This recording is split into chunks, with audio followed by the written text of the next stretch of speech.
निधन झालं, अपघाती निधन झालं, चटका लावणारं अशी ही घटना संबंध महाराष्ट्रात देशात देखील त्यांच्या निधनाबद्दल अत्यंत दुःख असं व्यक्त केलं जात आहे.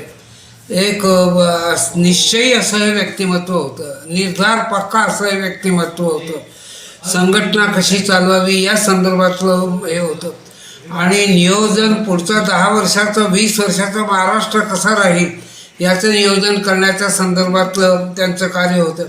सर्वच विषयाचा त्यांचा अभ्यास होता. अत्यंत चांगल्या पद्धतीने अजितदादांनी महाराष्ट्राची सेवा केली.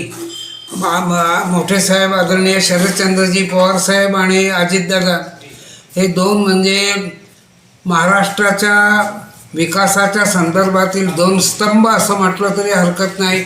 अशा पद्धतीचं कार्य अजितदादांच्या माध्यमातून झालं आहे. अजितदादांच्या सोबत अनेक वर्ष काम करण्याची संधी मला मिळाली.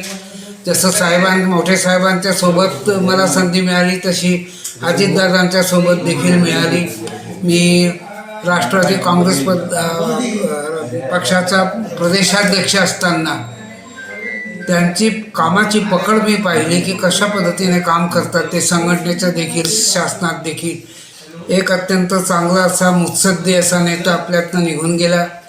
केवळ पवार परिवाराचं किंवा पुणे जिल्ह्याचं किंवा महाराष्ट्राचं नुकसान नाही, हे देशाचं अपरिमित नुकसान झालं. अशा पद्धतीची माझी भावना आहे.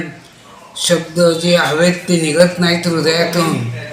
जे शब्द निघाले ते मी तुम्हाला सांगितले. मला देखील त्याचं अतीव दुःख, आमच्या कुटुंबाला, चोपडा तालुक्यातील सर्व कार्यकर्त्यांना अतीव दुःख झालेले.